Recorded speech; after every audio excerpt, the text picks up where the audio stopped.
Do, do, do, do. Welcome, welcome. We're going to get started in a second. Waiting on my co-host.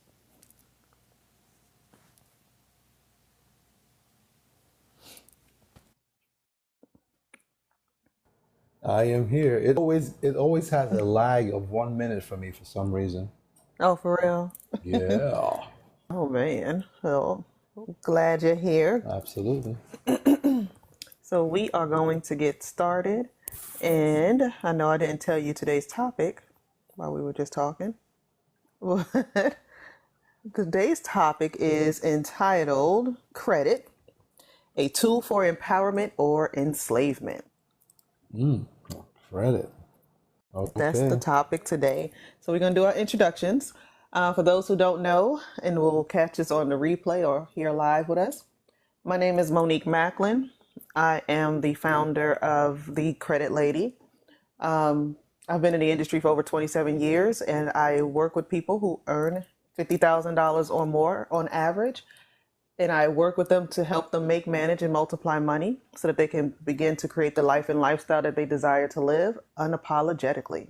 Unapologetically. Hi, this is the Prophetic Financier, Al Mills, and I specialize in helping individuals create what I like to call lifestyle compliant empires that produces more income, more time, and location freedom the righteous way. So, welcome to the call today. Yes, welcome to the call. So today's topic again is entitled Credit, a Tool for Empowerment or Enslavement. So when I thought about this particular topic, I was like, because most people who are utilizing credit in today's society, the majority of people are in financial bondage, right? They are in a financial chokehold because they haven't learned how to leverage credit for their benefit to empower them to the next level. Now we get excited when we get that approval. And then when you get the $20,000 approval and you start realizing how much those monthly payments are, you're excited at first, but then Yeah. you get those payments and you like, well, I've been making my payments, but you've been making your little $100 payments. That's not hitting that $20,000 limit you done put together. Right, So, right. so what say you on this particular topic? Say me. Well, basically, I love what you're saying about credit could be a tool.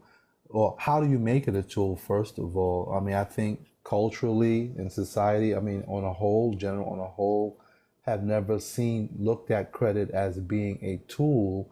It was always a fail safe or fall back on just Mm-hmm. in case ish happens, right? Mm-hmm. Mm-hmm. And that's how you were taught to use the so-called credit. But credit was really established as a financial tool as a form of leverage. And I'm going to use some financial terms here because my job is to help everyone here speak finance fluently. Right. And so credit is just leverage. It's OPM. It's other people's money. Correct. And here, as you know, in our community, we talk about when you establish credit or a credit account, every party that's participating with you in that is a financial partner. And you Mm-hmm. have to begin to look at how does everyone win in this financial relationship. And so if you look at credit as a form of leverage to acquire flow, cash flow, or assets, then it's a tool. It Correct. can be very divisive if you're using it Get some stuff. So just to get get stuff. stuff. Let's get stuff. Yeah. Yeah, let's just get some stuff that really is not going to put any flow in your pocket. It can become a noose around your neck. And I think habitually that's what we do every day, most people. Yeah. That's exactly what most people do. Like I said, when people get approved for credit cards and they get the 5,000, they get the 10 to 20, or they get their increases, they get excited. But at the same time, what you're not realizing is that that is something that accrues interest every day, right? And most of you are getting interest rates that are not at 2.99%.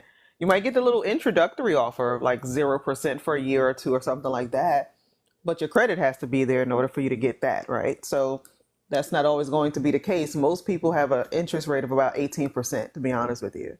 Yeah, and that's on a minimal. But That's like the you're minimum. saying, but credit, if you really, let's just keep it as you tell me, dumb it down, keep it, stop Yes, speaking so please. high. So credit is nothing more than the ability to do what? To purchase goods and services before you have to pay them. Correct. Very Right. simple. I'm not Get going to give in. it It's like it's like a glorified layaway plan. basically Yeah. with the expectation of having to pay for them in the future, right? Yeah. With So interest. right. Layaway, you just pay and you get. Correct. And if we go back to our grandparents and the like, there wasn't no such thing. It was a cash and carry or layaway program. That was it. That was it. So so this is the reason why most people have no knowledge of how credit works, because our parents and our grandparents got the money. If they didn't have it, they just put it on layaway or they saved the money and then got it when they could get it. Now we're able to gain access right away. And in doing that, we're putting ourselves in a financial chokehold because those bills are going to keep coming, right? And if you get one card, you probably get five cards. So it's a lot of people with $80,000, $120,000 worth of this credit card debt. This is not mortgage debt. This is not car debt. This could just be credit card debt alone. Wow, that's excessive. And Yeah. nothing and was not used to purchase anything of an asset that pays them. Wow. Correct. That's a scary Right. So now statistic. that's a way. So again, the title of this is a tool for empowerment or enslavement. So if you got the credit card and they gave you a 20, 30, $40,000 limit, instead of going shopping, you could actually buy real estate with it. Right. Real estate, businesses, anything that can Businesses. produce Yeah. income for you, an asset. Start Right. thinking of it that way. To make it a tool, it should be acquiring an asset that pays you when you use it. Correct. So you can use it to purchase real estate. You can use that real estate to now turn around and create cash flow to not only pay for itself, but to now pay you and pay back that credit card. Right? So that's when we say debt, because we don't look at debt as a dirty word. We look at debt as a good word when you use it properly, because when you're utilizing credit for what it was initially intended for, which was actually for you to build wealth. Credit wasn't intended for you to just go shopping. Right? No, That's debt is what good. Debt right. is good. And all billionaires have what? Debt. Exactly. I don't know one billionaire who doesn't have billions of dollars in debt. Because no one Exactly. pays cash for anything. To pay cash for anything is not intelligent. And by the way, cash is trash because it has no Exactly. intrinsic value. Exactly. And you should be using, even when it comes to using credit cards for everyday things, right? Because your debit card gives you no benefit, right? So buy your groceries with it, do all these things, but then go pay it. You was going to pay it with your card and your money in your bank account anyway. Now just go ahead and pay it. Use your card, so you're getting your points. You're earning. You're having a relationship with your bank that issued the card, but then turn around and actually pay it with the money you was going to spend anyway out of your bank account. So that you're making, you're keeping your relationship flowing with your partner, your bank. So let's go back and talk about credit as a tool. How do you, for those of you maybe want to have, what's the solution? How do I make my credit a tool? Well, first thing is there's different types of credit. There's unsecured and there's secured types of credit. There is Yes. revolving credit. There's installment credit, right? So there's different types of credit. So let's just deal with revolving for now. I think that's It when gives you the can most points, actually. it gives you over and over, but there are different types of credit accounts. There's some that give you rewards or points. There are some that No, I mean give on you your credit travel report. miles. On your credit report. Oh, the credit report. Because it's revolving, it's never ending. Right. Where car loans end, right? Correct. Mortgages will end at some point. But credit, as long as you keep paying it, keep That- going. So it does give you higher points on your credit score. Correct. So, but there are different types Correct. of credit: installment and revolving, secured loans and things, secured credit cards and things of that nature too. But let's use the most highly used one, are credit cards, right? Then Yes. there are store cards and there are bank credit cards. So as we know, store cards like Macy's, Nordstrom's, and Ashley, whichever ones you want to use, they only can be used at their prospective store. Correct. And so that doesn't give you much latitude to do a lot of other things. So there's no real leverage there, right? Correct. Because buying the clothes now and having the wimpy mentality, if you give me the clothes today, I'll gladly pay you on Tuesday, you're going to end up paying more for those clothes than what they actually are worth. But let's just talk about credit, the traditional credit cards. If you're looking to get rewards, which means be reward for your spending, then you should look for credit cards that offer you rewards and points based on the dollars that you spend. You get that back in points, and you can convert those points into free purchases, if you will. Yeah. Then there are some that give you miles. So if you are a traveler and you want to build up miles in order to be able to travel somewhere free because of the points that the miles that you've accumulated, you can do that. So there's a multitude of ways that you can use these cards, and those are just two examples. I mean, there's a myriad of other ways that you can do that. But so now, credit is only replacing the cash that you have. That's how you make it a tool. You really shouldn't use the credit card if you're buying a liability that's not an asset. You should have the cash on hand. You just left it basically at home, or you don't carry cash. Or you're going to pay it back right away. Correct. So yeah, so because I would do that a lot of times. I would just shop like at Nordstrom's or whatever, and then just pay it off when I got home or whatever. Correct. So you can always do that as well. And there's a difference between your statement date and your due date. I don't know if you wanted to go into that. Hey, I'm a pass the ball. I mean, if you like, but sure, go ahead. That's a great question. Go ahead. That's a great one. If you would like to explain it, feel free. So we want you to pay your bills on your your credit card by your statement date, right? Yeah. Because that's usually around that is the time when the credit card company, let's say, is actually updating and reporting your account to the credit bureaus, not on the due date. So if your statement date is on the 20th, you want to pay it by the 20th. And so that when it updates on the 21st or the 22nd, you're getting in. This is how you can get your utilization down really quick as well. So if you have max out your credit card at 5,000, but you pay it down to 4,000 on the 19th, it's going to reflect that you have a balance of $1,000 now on the next update on your credit report. That's when it's going, not on your due date, on your statement date. So that's when you want to get in and make sure that your credit card bills are paid at that time. For that purpose, I'm here dropping stuff. So I'm going to ask you, Mo, just like you do me all the time. It's so great to be able to turn the cards on this one. So let's slow down. I thought I was the one with the Trinity accent that speaks so fast. No, let's slow it down. I do talk fast. I'm a New Yorker. I'm sorry. So there is a closing date. There is a statement date. There is a due date, and there is a reporting date. There's a lot of dates. Okay, so just to be clear, there's 4 major dates: closing, statement, due date, reporting date. Right? So the closing date is only the last day of your billing cycle. Yes. That's when your credit card statement is generated. All right? Everyone got that? If you listen to this recording, write it down. Closing date is the last day of your billing cycle. Correct. And for the women out there, you guys are understanding what cycles are all about, right? So cycles. You need to know. You really, right? I'm a dad. I'm a dad's daughter. I'm a daughter dad, so I know. Girl dad. Right? That's right. But at the end of the day, that is your billing cycle. Then your statement date is the day the statement is mailed out and made available to the cardholder. You guys got that? And then there's a due date, which is the last day that you can make a payment without incurring a fee. I want to stop there for a minute because that's where so many of us are conditioned to pay on the due date. You don't want to go, because like you mentioned, you don't want to wait to pay on the due date because your utilization now is also being tabulated around that time. And interest accrues daily. Right. Right. So that's what's happening. So when your your balance is high, it's not just your balance, it's your interest that's been accruing each and every day for those 30 days. Correct. And then there's the reporting date, and that's the date in which your credit card issuer reports your information, your balances to the credit bureaus. And here's the sad thing about that, right?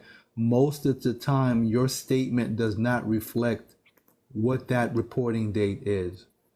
No, it doesn't. It does not. That's what it's what happens. It will reflect on your next credit report. So you have like myfico.com. If your statement date is on the 20th, because Hmm. my FICO will update, I believe, every day, right? So with my FICO, you can actually get an update every day. So if your statement date is on the 20th and you have made your payment on the 19th, usually within that 5 day time frame, your report should be updated with what you've paid. So I always tell people, if we're trying to get the credit report to bring that utilization down, make the payment and then give it 5 to 7 days. And then you can use that money, because you can use the money again, right? It's recyclable. So you're going to use the money again.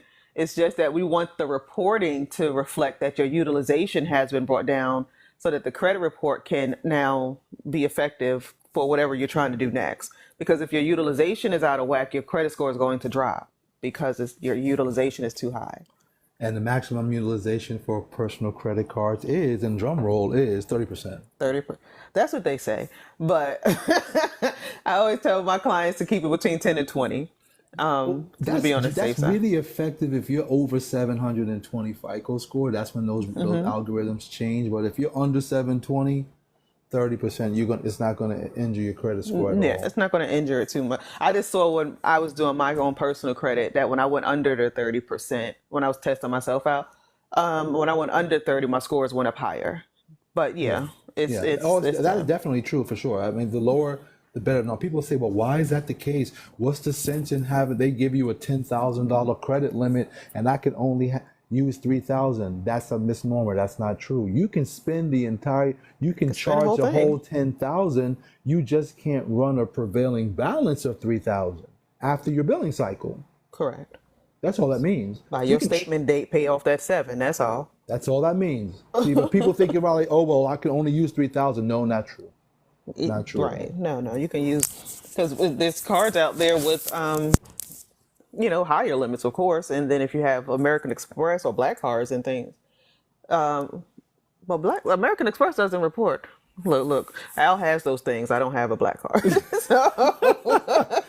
So I was going to say, wait a minute. Wait, I was gonna First of say they don't all, report, do Amex they? does show up on your credit report. It does show up Look, as I don't see an many of account. those. So, to be honest with you, I don't see many people with Black cards. So yeah, It's by invitation only, Centurion and invitation only.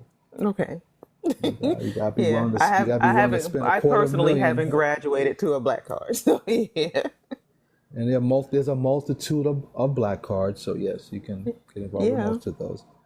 Well, with that, you have to be very disciplined with those types of cards as well. When it, Absolutely. Absolutely. you have to be very, very disciplined. You know what's funny with Now, that? With those cards, it's funny. I'll just share this really quick, a quick story. So it's funny whenever you are going to a restaurant or traveling, the funniest thing happens. The response, the reaction of the teller or the concierge person when they're like, "Oh, which card would you like to put on file for this?"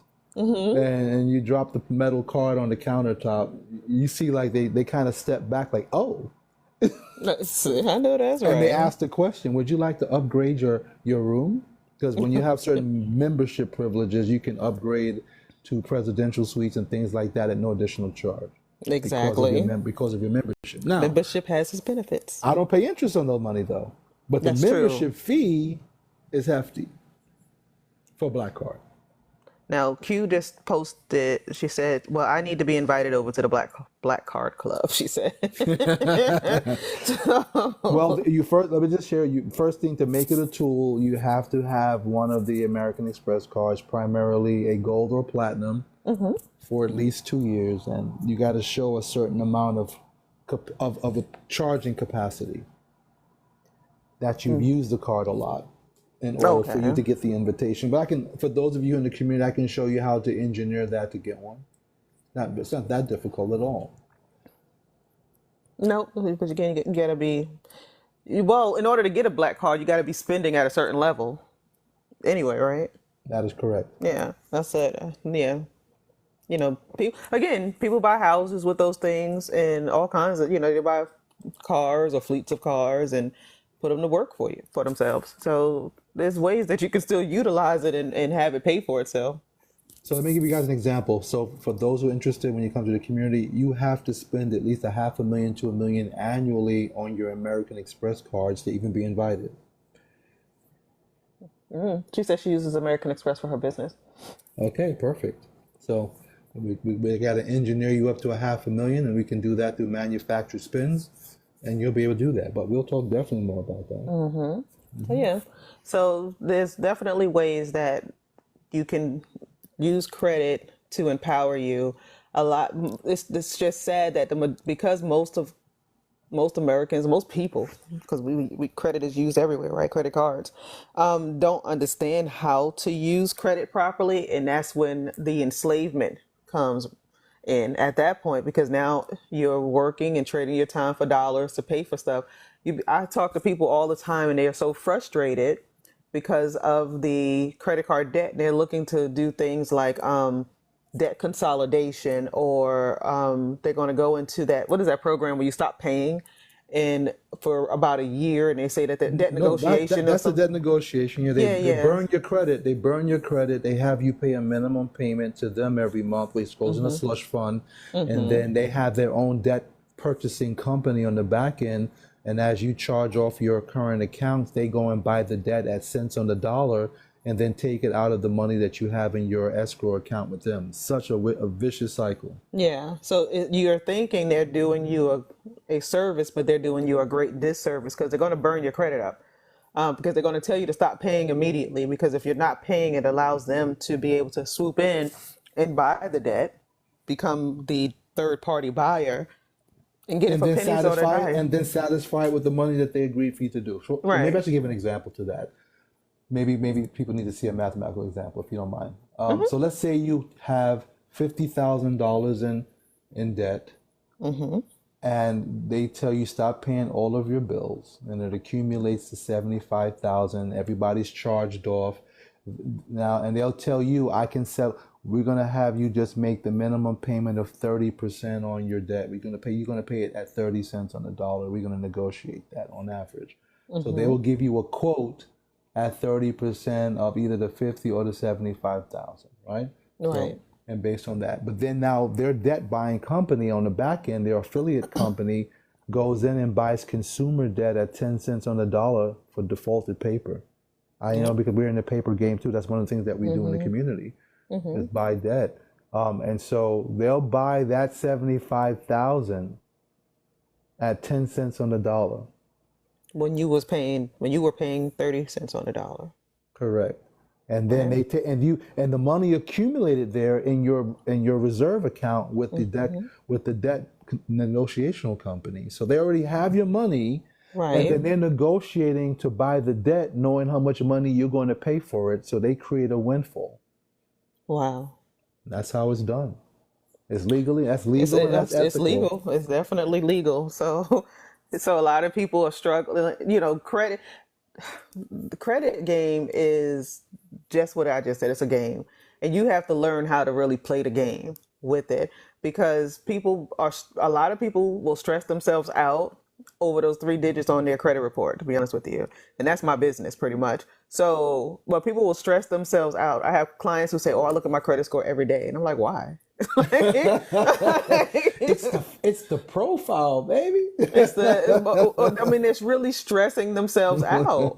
Like, or if it drops 2 points, well, why did that happen? And I have to explain that credit is fluid. It goes up, it goes down. I know I had a conversation, I think even yesterday, but just explaining that, not all companies or banks report on all three bureaus, because they're trying to understand the fluctuation in the scores, right? So if Chase is reporting on all three, but ABC Auto Company is only reporting on two, the scores are going to be different. They're going to Correct. fluctuate. Correct. So, and one may be reporting that your utilization is 65%. The other one may be reporting that it's, 25%. And that's inaccurate. There's an inaccuracy somewhere along the lines. And anytime anything is reported on your credit report, it has to be accurate. But sometimes these things happen, and there's an imbalance somewhere that needs to be adjusted. It could be the same company going, but it's going across, different platforms, Experian, Equifax, and TransUnion. So we have to see why the discrepancies are happening at that particular point in time. But one may have received your payment at the right time, and the other one may not have reported it at the right time. So it's crazy, but it's the system, it's the algorithm, it's all of that. Correct. It's true.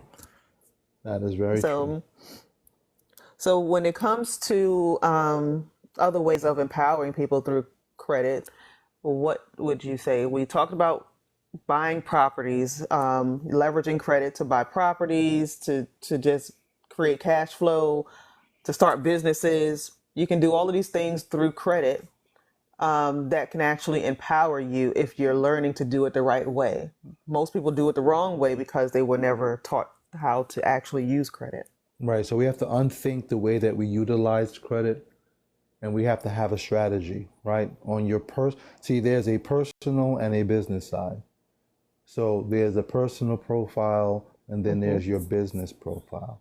And in most cases, you initially have to start personal to potentially PG one or two business accounts. But again, that's one of the misleaders out there on the internet, is that they're focusing on credit cards. When you want to build business credit, you want to get real money, lines of credit, not credit cards necessarily. Exactly. You can use that to springboard your way to get more capital, but it's just a strategic way that it's done. So I say for everyone starting out would be definitely build your personal profile. It's not about the score. It's about the thickness of the file, the completeness of the file itself. Right. So that it is fundable. You must have a fundable profile as opposed to a score determined situation. And that's a problem that a lot of people have. They're Yeah. focused on those three digits, and that's the number one. One of the number one questions is, can you get me to a 7, 8, or 800 credit score? And legally, I can't get you to anything. I can't promise you I can get you to any of those scores, but I can guide you and work with you on helping you get towards your goal.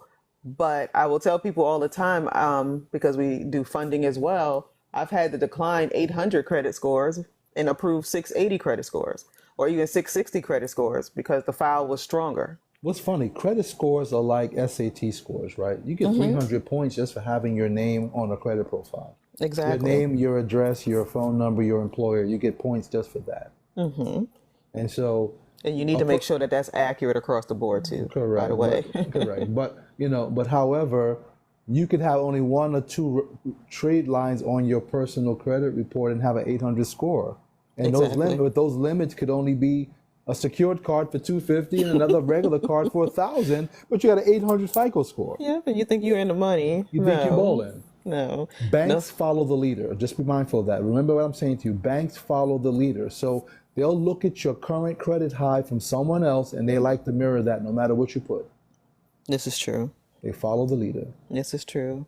And as I explain to people when I am explaining that part of it, is your little $250 or $500 secured card, and you just got approved for maybe your first little Nissan or something. That's still not going to make the bank feel warm and fuzzy about giving you $50,000 in cash. That's not going to happen. So we have to make sure. That's why I tell people it's the structure of your file. How strong is your file?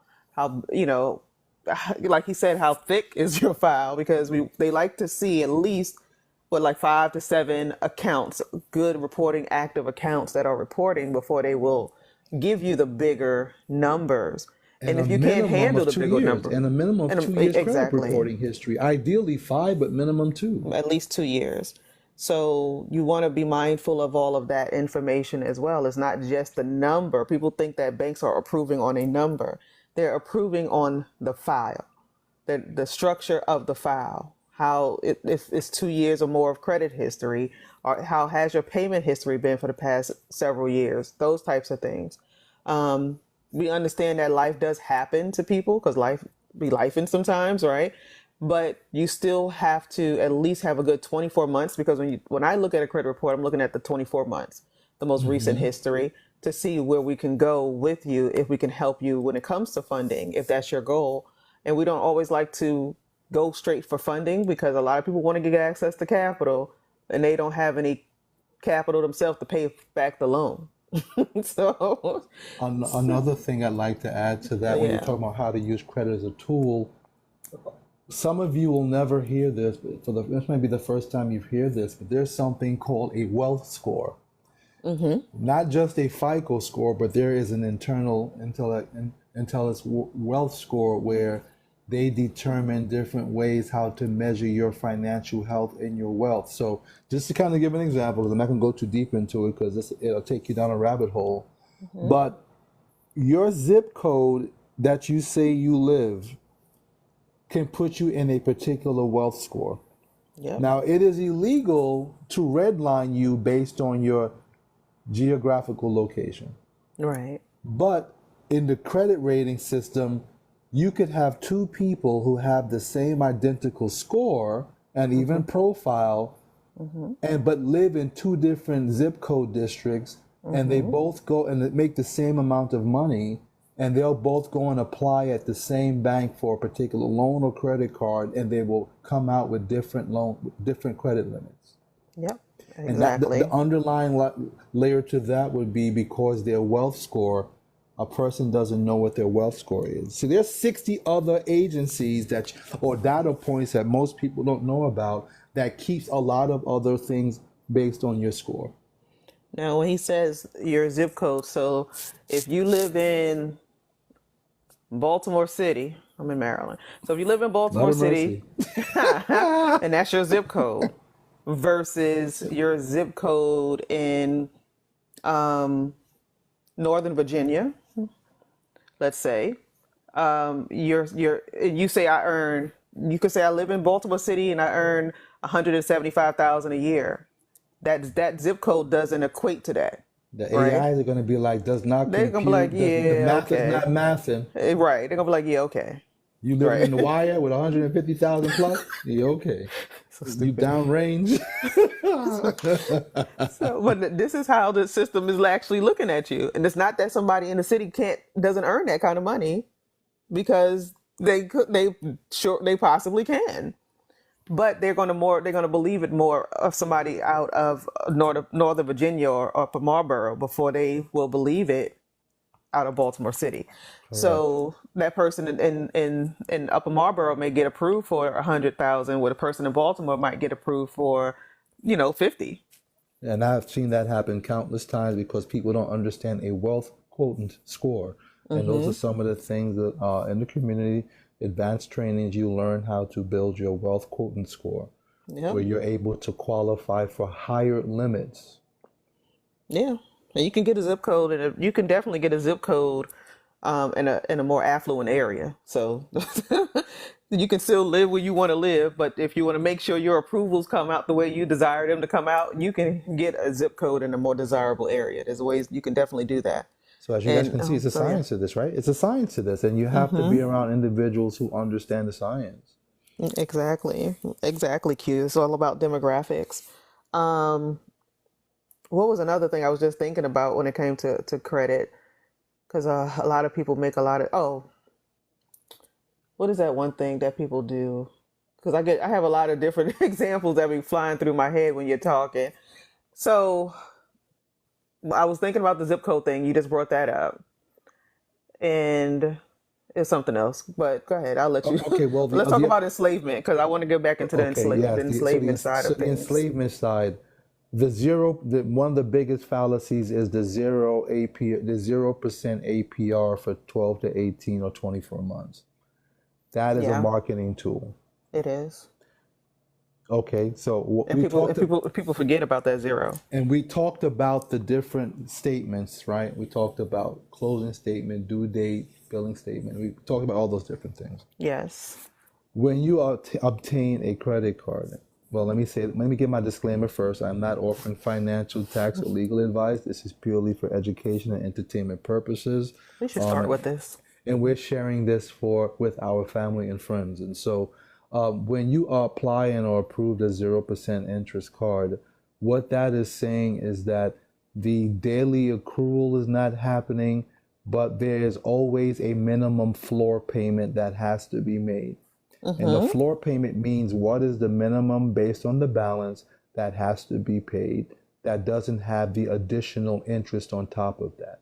And so to kind of make life simple, if you, for most credit cards, the minimum floor, you can ask them that question. What is Mm-hmm. the minimum payment or minimum floor? Some will tell you 1 to 2% of the prevailing balance or $35. If you guys have ever looked at your credit card statement, it'll say minimum payment. Even in your introductory phrase, it'll tell you how much you have to pay.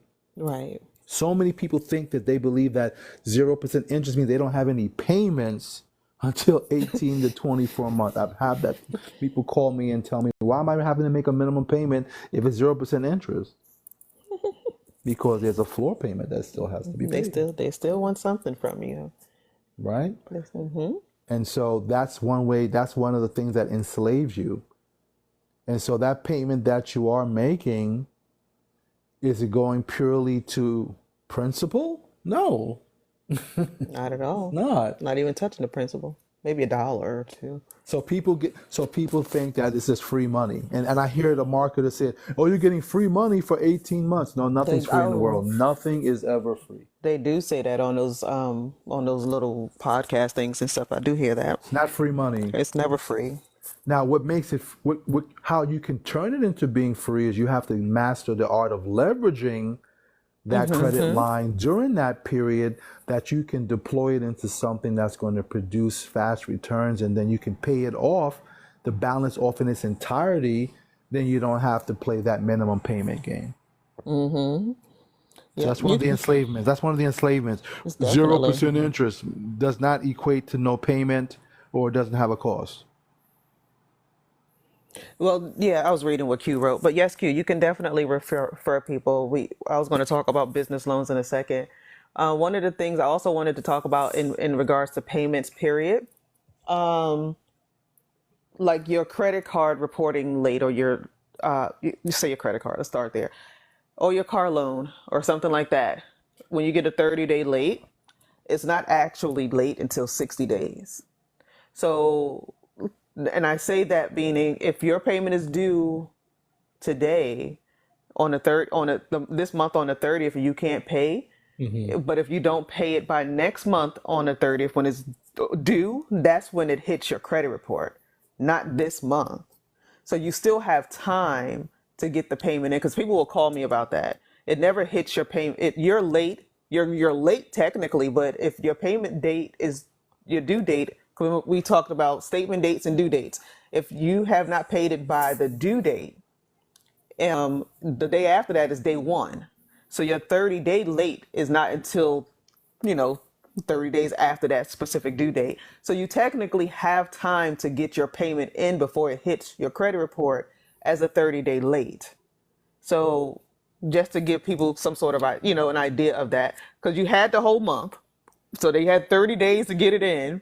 And then you actually have another 30 days to get it in before it actually hits and reports late, or maybe 59 days or something like that. But just to give people an idea, you're still accruing interest. You're still going to accrue late fees. You're going to accrue all of those things, but it won't hit the credit report as a 30-day late until you're technically, 30 days out from your due date, your original due date. That makes sense?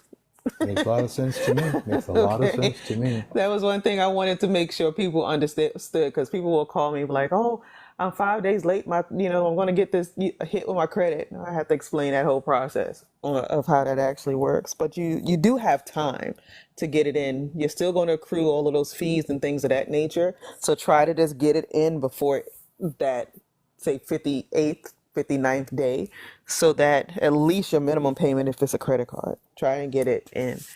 I'd rather you have high utilization than a 30-day late, because Absolutely. we could always work around the utilization at some other point in time. Another slavery I've heard people think about in terms of credit slavery is when buying high ticket items, like, for example, a vehicle. So many people go to a dealership to get financing from the dealership, Oh God. And then they end up having to put down a substantial amount of deposit, which in actuality does not benefit you At credit all. wise. Nope. Because when you put down, let's say you bought a car for 50,000, they want you to put down 5,000. Let's just use that example. So your credit report's going to reflect a loan of $45,000. That's it. I'm not gonna even reflect that And, $5,000 you no, gave me. and there's nothing showing in that 5,000, but you made a payment, and that should be Yep. reported. The Federal Credit Reporting Act says that you have the entitlement to make sure that your credit report is accurate and complete Exactly. on the FCRI 611, right? So how is your credit profile accurate and complete if it didn't show a payment of $5,000?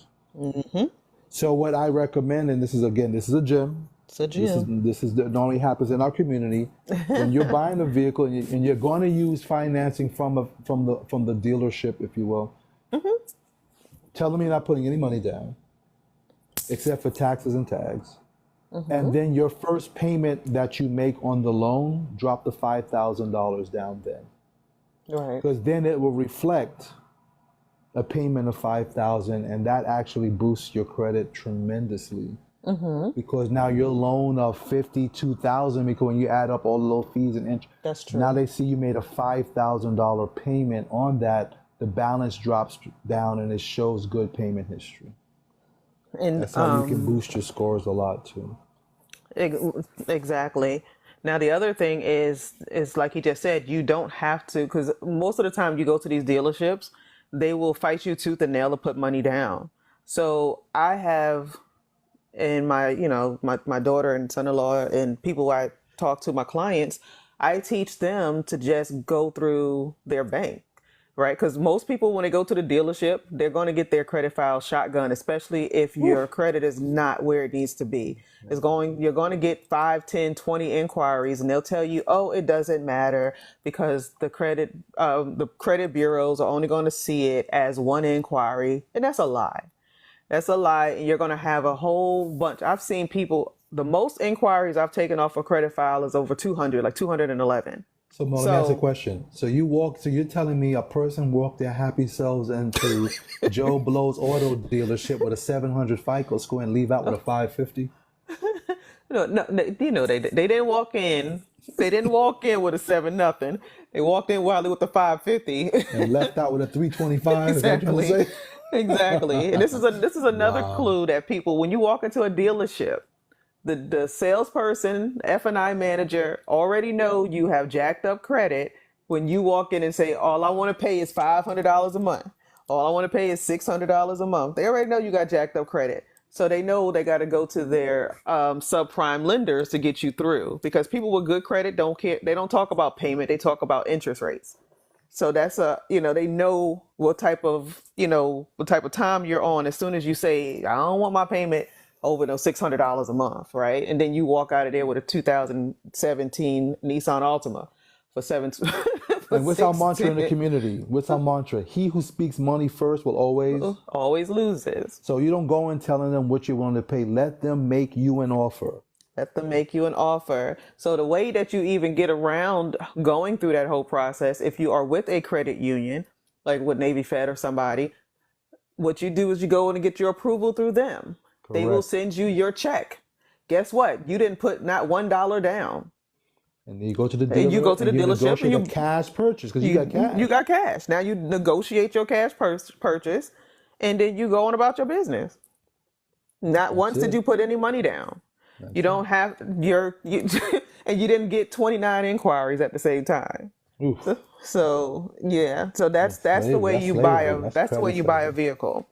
You Yeah. go to your bank. If you have a good relationship with your bank, Bank of America, whoever, but I Credit recommend unions. credit Credit unions unions. because the rates are better. Credit unions all day.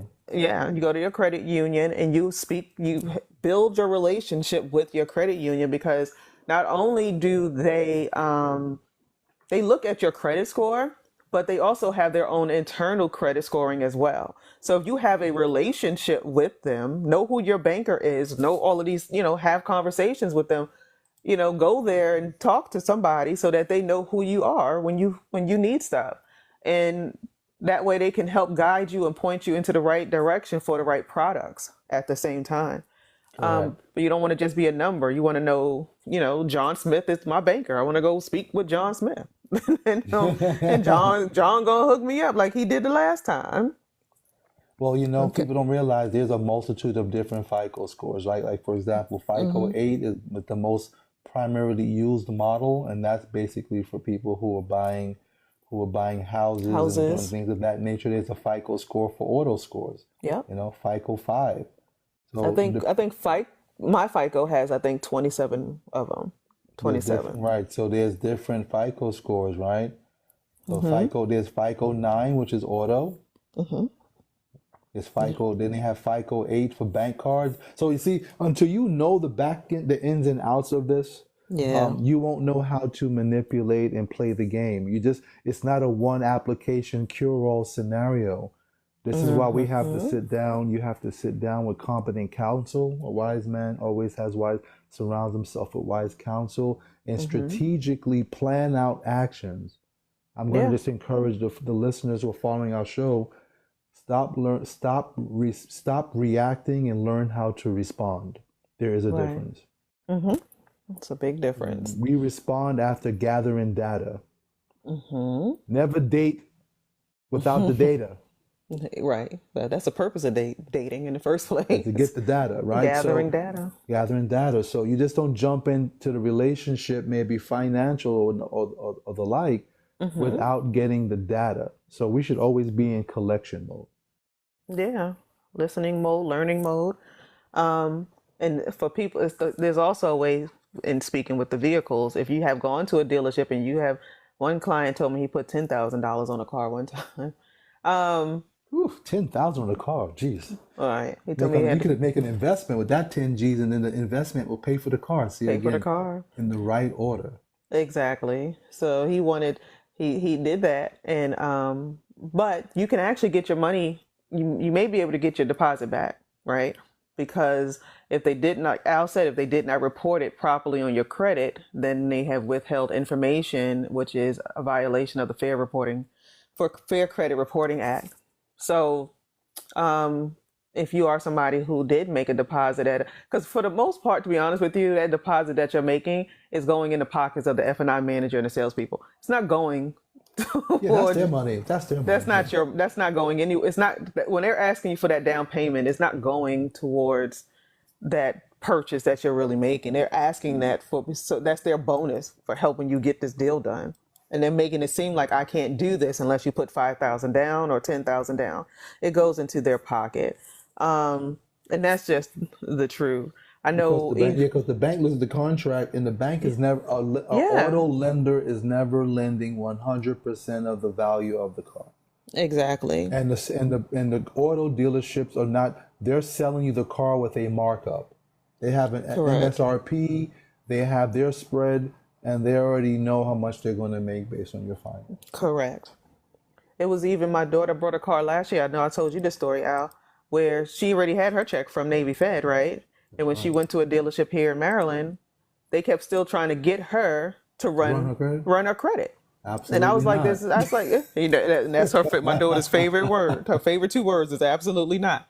So, so of course that didn't happen, because she knows better. But why would a dealership be asking you to run your credit when you have cash in hand from Navy Fed? And that's because he's trying to get you to run the credit so he can hopefully convince you to go through one of their lenders so he could get some extra money. There's no extra money in it if I come here with cash. If I come here with cash, there's no extra bonus money. The F&I manager is not going to get nothing extra because I came here with cash. Can I add this too? For those, I'm going to pull back the curtain again. I might get into trouble on my other financiers out there, but we bring in the truth, right? When you're getting financing from any institution, maybe auto, mortgage, personal loan, there's something called a YSB, yield spread premium, YSP, yield spread premium. And what is yield spread premium really quickly? Again, this is another way of debt slavery. Right. There is a par rate for everyone. Correct. If you are a broker and you're promoting loans for another company, for a direct lender, they give you a spread called a yield spread premium. So their par interest rate may be 7%, but a broker may sell you at an 8.5% rate because you went in with your happy self saying that you're willing to pay X amount per month, and they're Right. able to then back you into that and be able to give you a higher interest rate. So you're looking at 1.5 points above the par. A broker might receive a 0.5% of the loan size that you just applied for as a bonus for selling the interest rate higher for the lender.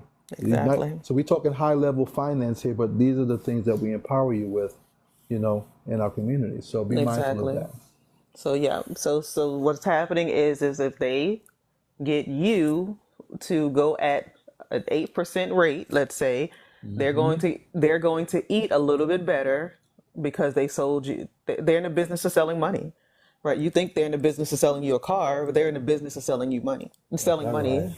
So that's what's actually happening. So you have to be mindful of that. So to avoid that, you go get your approval. You get one inquiry through your credit union, and then you just or your banking institution, and you go with your cash, your not your cash, but your check in hand, and you say they have a car for 30,000. You say, well, I'll give you 27. Keep the 3,000 to yourself or whatever.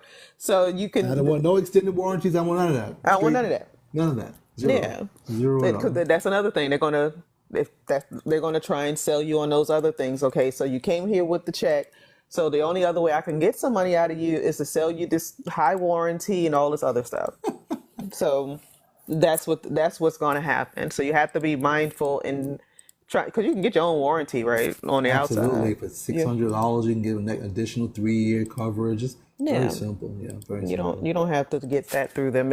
It's more convenient. It feels because you're there, right? But that's just another way that they're going to make more money off of you at the same time. At the end of Correct. the day, something happens to the car, you're going to have it insured anyway. So, Correct. right. So yeah, those are like just the little things that we want to talk about. The same thing with business loans, right? Um, a lot of people come with wanting business loans. Business loans are not cheap money. Listen, if your business is not earning money, then why would you be asking for a business loan? Because you won't be in a position. People think if I get the loan, the money from my clients or whoever, the money is going to come. But if you've ever watched Shark Tank, they ask the question is how much is your business currently earn, what are you What's your yielding? revenue? What's your What's your margin? revenue? What is your What margin? this they're asking because you should have already been doing business if you're asking for money. You can't pay back a loan you can't have zero, ask for money and not be able to pay it back. Or And better you, yet, let's just rephrase that. You can't borrow my money to pay me back with the money I lent you. And you hear the gurus and the doers say that, oh, put aside 7 months. You're paying back the interest yeah, off the money that you borrowed. exactly. Not intelligent. Not intelligent. Not intelligent. If I only had a brain. Well, I see you, Birdman, but yeah, so you make money and then you still like to get business loans. If you're earning money through your business, then you have money to pay back said loan, right? There are people who come to me all the time because I work in the credit and finance industry and I get funding for people or things of that nature. So they want to start a business, but they have not proven that this business actually is something that's going to be profitable, that people really want to buy from them or anything. Can I But you want me dispel?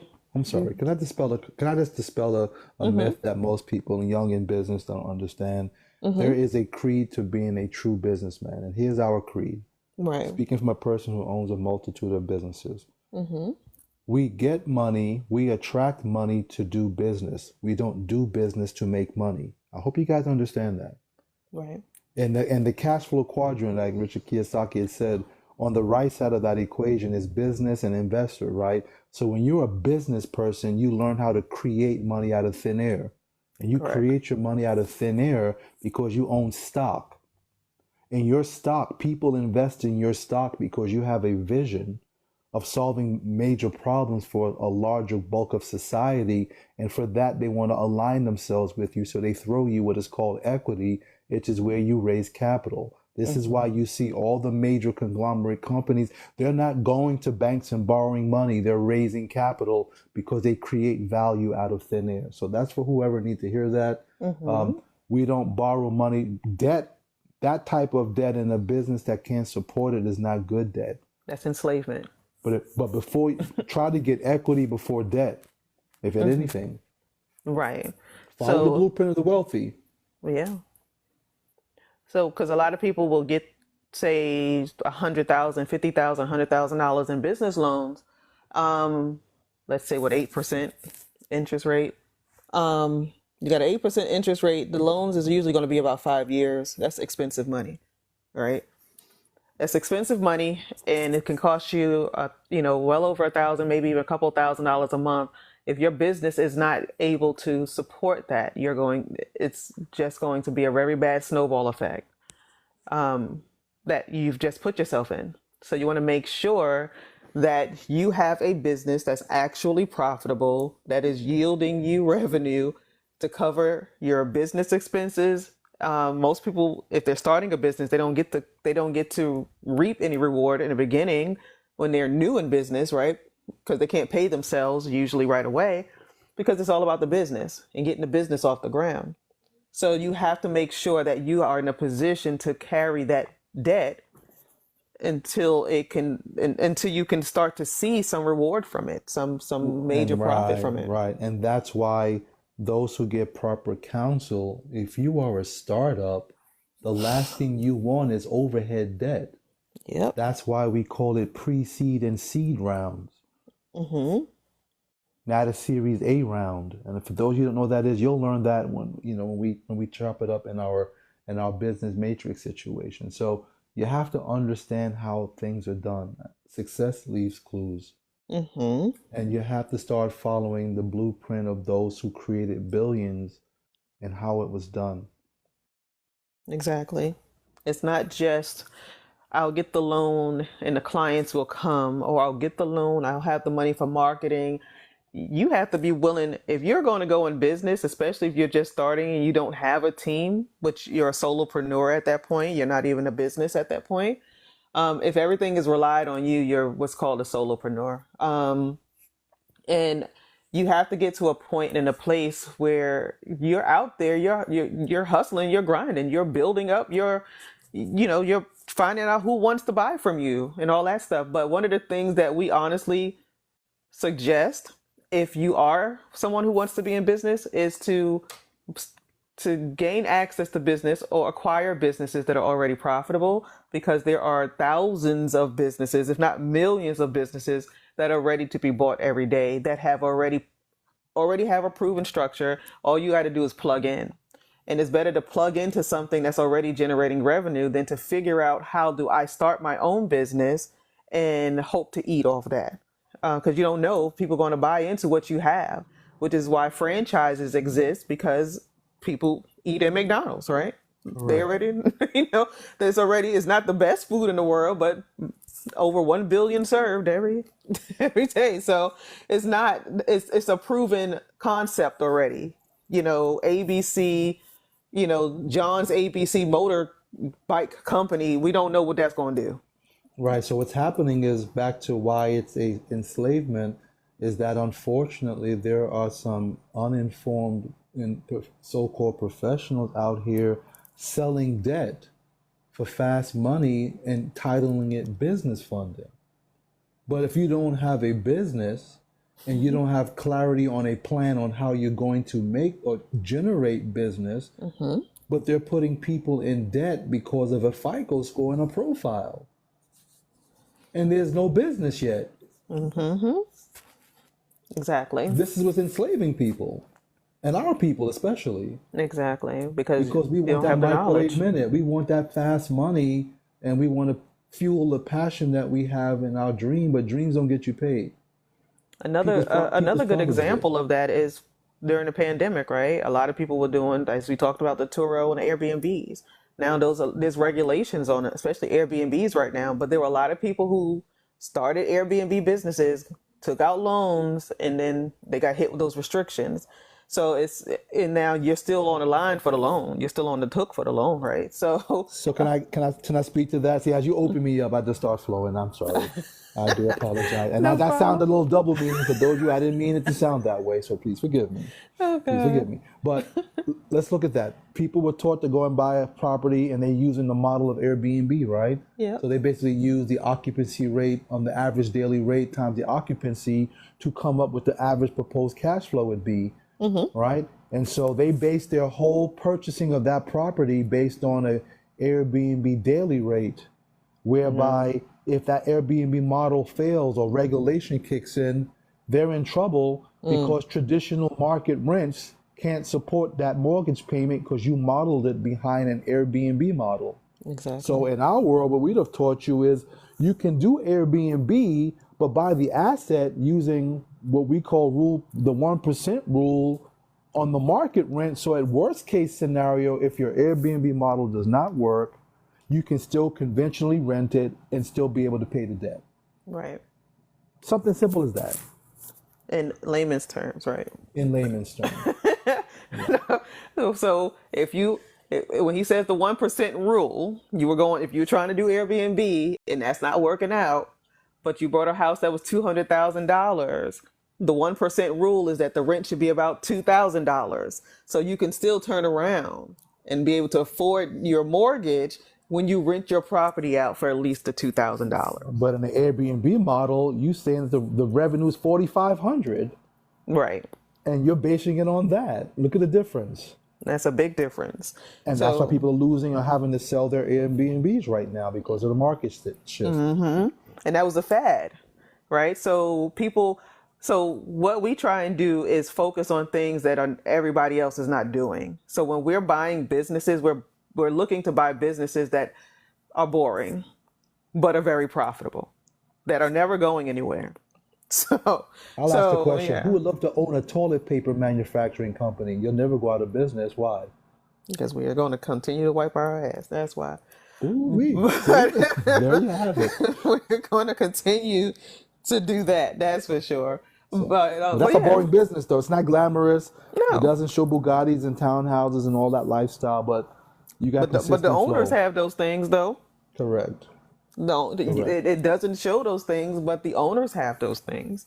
So Correct. those are the things that we focus on. And when we have strategy sessions with people, which like I always say, the link is in my bio. If you want to have a strategy session, that's when we have an adult conversation. I see where you're at currently, where you're looking to go, and then I go back in the lab with my team, like Al, and we come up with a plan, a pathway, and a process to get you to your goal, because everybody's goal is different, or some people's goals may be the same, but the pathway may be different, right? Absolutely. So it's that's the process. We want to make sure that we are leading people in a direction that they need to go, so that we can empower you the right way and get you out of that chokehold of enslavement, right? Of always having to trade your time for dollars.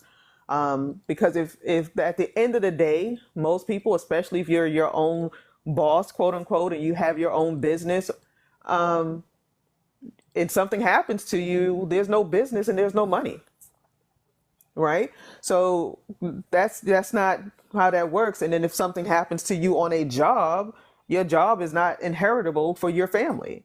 So you have to figure out ways to make sure to insulate your family, your heirs, to make sure that everything that you're putting in place is going to be not just for you today, but for at least 3 generations deep. That's the goal that we aspire to get our clients to, or our partners to. Absolutely. It's not even clients, because when you come on board with us, we become partners. It's not even clients.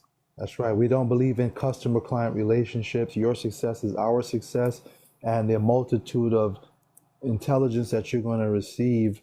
We're not selling information. Right now, information is a commodity. There's what we would call an overload of information. All of you are tired, I'm sure, right? Everyone's tired of checking their emails, swiping, pop up on their in their DMs. Everybody's yelling and shouting and trying to sell you something. Right. We have nothing to sell you here. We're here to empower and partner together. So I just want to just keep reiterating what makes us different, why we're here sharing gems and nuggets right now. I'm not going to even call it giving up the game because it's not a game, No, your life ain't no game. right? So this is serious business. We're looking to Yep. build family. and build together and do great things. So, I'm just trusting and believing that, and I guess by the response in the chat, those who feel that we're bringing value to you, we would really appreciate if we are, and if there's a situation that you need clarity to, like Pink Power CEO said, please, DM her or follow us and ask and pose your questions so that we can create a conversation around your said question. Because we're not here we're not here to entertain. We're here to No, edify. exactly. No, we ain't tap dancing and back flipping. Now we're comical. Don't get me wrong. We're gonna make it fun and make it exciting. Absolutely. We do have personality, I Oh believe, but God. nevertheless, Yeah. Well, making fun is fun. I mean, making money is fun, right? So that's right. You're having that fun in your function. exactly. So that's the whole part of this whole process. But we want to. I just know that people reach out to me all the time, and this is part of the reason why I wanted to even get on this platform. And for people who come on and listen or watch or listen to the replay, people who really are ready to raise their hand. Yes, because we work with people who are at the say $50,000 and above mark, but most of the people that come are people who earn a great living, right? But they Hmm. still have not figured out how credit and money work. They can still be stuck. They can still be earning seven figures and still feel stuck. So that happens all the time. So that's where we come in and we try to help them become unstuck, right? So that they can now see things a little bit more clearer and have a better, path and process forward so that they can move themselves and their businesses to the next level so that they can make sure that their assets are secured. The money that they're toiling for each and every day is not going to be just thrown away if something happens or somebody tries to sue them or something crazy, right? You Yep. want to make sure that you're insulated because if you don't, most people that will hear this are not bulletproof. Bulletproof from the system, from inflation, from taxes, from all kinds of stuff. So you have to be able to say, I want to learn more and I want to know more and I'm willing to raise my hand because if I don't do it now, then when? That's the real question. Because as I always say, I like to have these conversations around this time of year because we're going into 2025, whether it's fast or slow for whoever. But 2025, you're going to look and say in January 1st, what have I done in 2024 that I'm going to do differently in 2025? And most people just keep doing the same crap, and they get no further ahead than they were in 2020. And And and what do you think the reason? What's the cause of that? What do you think, in your opinion? Why is because that happening? repetitive people just keep doing the same thing over and over again, or insanity, right? Keep doing the That's same true. thing over and over again, expecting different results, You got to right? change your proximity, right? Yeah. And as you always say, who do you listen to, right? Who are you listening to? Because who you listen to can be a direct reflection of exactly where you're at and where you're going in this life, right? So you have to start changing your mindset, put yourself in proximity with people who are doing exactly what you desire to do, and decide to make a change. And in some instances, it's going to be a sacrifice, but but you're already sacrificing because you're Yeah, not where you are. You're not where you want to be. that's You true. you're okay. You might be comfortable, but you're still not where you want to be. Understood. So yeah. I'm excited. I mean, we're sharing so much, but I tell you, there's so much more I'd love to share. We talk If about you this all the time. if you're on So the other side of the wall, there's so yeah. much more to talk about. Like tomorrow is our Friday VIP call, so we don't come on Fridays. We don't do these calls on Fridays because that's where our community gets together on Fridays for about 2 to 2.5 hours, and Al pours into us on that day. He gives us more nuggets, more gems, more ways that we can increase our life and lifestyle. Yeah, That's where, we give information here, but the true wealth is on Fridays. That's when we are all plugged in on Fridays at 11. So, what Q say? Oh, Q said, I'm here to make my money keep flowing. keep flowing. Exactly. That's exactly. Velocity of money. You have to learn how to add velocity to that, or I should say momentum, Momentum. which is mass time velocity. So yeah, you have to learn how to amass more and put velocity to it. And again, you Put some speed. Speaking. Put speed behind your money. That's what he's trying to put say, some y'all. speed, put some speed. I'm going to raise the bar once again. I'm going to He's teach you saying how to he's speak putting some. finance fluently. He's putting. He means you're putting speed behind how fast your money grows. And I think I said it yesterday. If you have your money in a savings account, $100,000, the savings account is not giving you 1%. It's giving you less than 1%, but we're going to use 1% for this example. $100,000, 1% interest rate. You're only earning. It's going to take you 72 years for your money to turn to $200,000. Shameful, 72 years. So that's what disgraceful. we need to put speed behind that because most of us aren't going to be here in 72 years, right? That's shame, guilt, and disgust right there. That's a true example of it. Right. So if you have your money in a 401k, same $100,000, it's going to take 36 years for your money to turn to 200,000. And on average, most people are retiring with about 107. When I did the research, it was about $172,000, and that's not enough money to retire on. People think it is. It's not enough money. It's never going to be enough money. Now when your living expenditures is 65,000 a year, you're less than 3 years. Exactly. You'll be back at work or door dashing at 65, 70 years old. So this is what we mean by putting some speed behind your money. We show you how to put your money in places and spaces that will allow your money to grow in 5, 7, or 10 years. Because that's the goal. That's the speed behind it. You don't have 36 to 72 years to see your money grow. So that's part of this whole process that we take you through. So again, because we're getting ready to close out, but the link in my bio is going to take you to the way for you to schedule a strategy session, so that you and I can have a conversation if you choose to go that route and raise your hand. The full audio of this conversation is going to be on YouTube at Prophetic Financier on YouTube, or at Pink Power CEO on YouTube. And when I put the clip on my page, I'll have it all linked in there as well, the information in there as well. So, but yeah, share with people, tell people, about it so that they can actually learn, because I'm not a gatekeeper. Because if I was a gatekeeper, I wouldn't even be on this call, That's on so this true. live, That right? is so true. And I share this all the time. I don't do much on social media. I don't need to. 99.9% of my clientele and my movement is personal refers from individuals who've experienced the benefits of being associated. So, but I'm here because she's my team and I support my team and my family. So that's why we're here. Yeah, exactly. Q, message me, and then we can jump on a call or something, and have a conversation.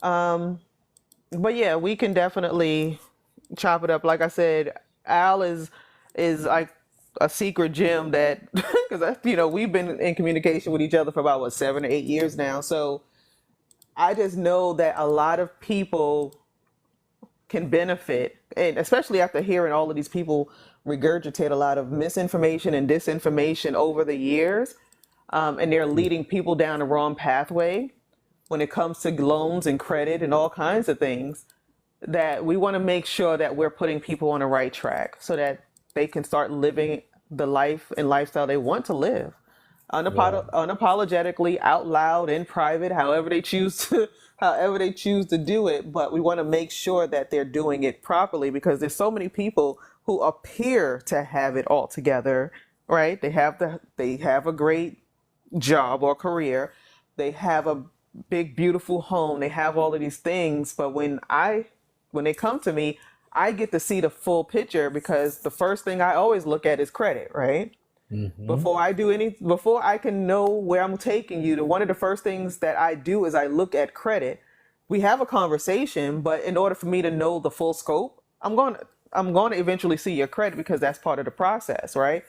And I want to make sure that what you have on your credit, even if your scores are at a 7, there can still be some things on there that need to be touched up, fixed, or rectified, or we call it credit corrections, right? So it's not credit repair, it's called credit correction. So we want to make sure that you still are moving in the right direction, just starting at the credit level and then going from there.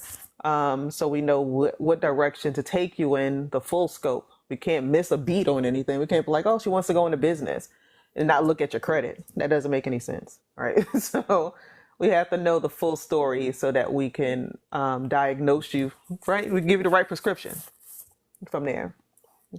So, any closing remarks, Mr. Mills? I'm gonna be repetitive. I'm just excited, and it's my pleasure to be able to just, share a wealth of knowledge to others and just encourage them that if you're feeling lost, despondent about in this maze of finance, it's not a problem for you. There is a community that cares and want to take the journey with you and really reach that point of socioeconomic. So I'm just excited to be a part of the process. I am as well. And again, anyone who wants to reach out, they can. We're trying to get Al up to 1,000 followers, so don't forget to follow him on TikTok. But we're probably going to start moving this over to YouTube at some point. So, but we'll keep you Complete up. channel, that's right. YouTube Yeah, it. We're gonna YouTube it. Yeah. yeah, because Come on live. this is There's people on this platform that are, of course, can benefit from this, but I just think that YouTube might be a better. We think that YouTube might be a better platform as well. But the replays are on there as for now. They're on there, so be mindful of that. But just click the link in my bio. You can schedule what I call a strategy session, and then again we can have the conversation from there. Alrighty. All right. I hope everyone has a blessed and prosperous day, and thank you, Yapa, for being the moderator. Thank you for people in the chat for your comments and everything. I appreciate you all. All right. Be well. Thank you. Bye bye.